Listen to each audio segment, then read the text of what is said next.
explication des corps subtils, comment ça fonctionne, et des plans, parce qu'on va voir en fait que les soins à distance fonctionnent et sur les différents plans. Donc il existe 3 plans. Le plan physique, ben ça c'est assez compréhensible, c'est facile, hein, c'est le plan d'immatériel. Donc c'est ce que je vois, ce que je touche avec mes yeux.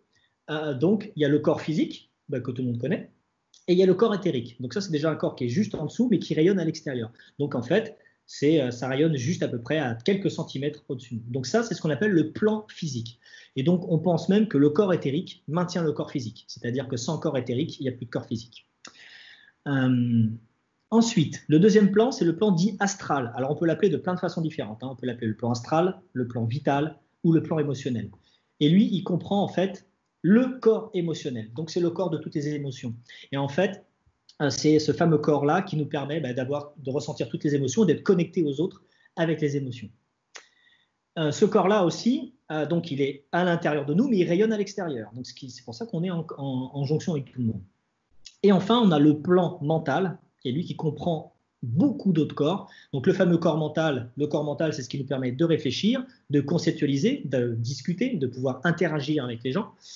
On a le fameux corps spirituel qui nous permet de nous connecter à quelque chose de plus grand que nous.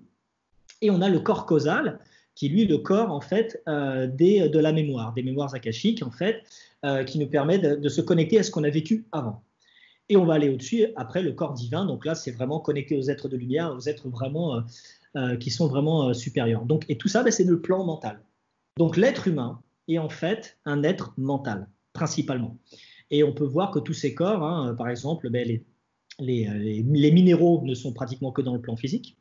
Les végétaux sont dans le plan astral et un peu évidemment le plan physique. Les animaux sont un peu dans le plan physique, un peu dans le plan astral et légèrement, ils ont un léger corps mental.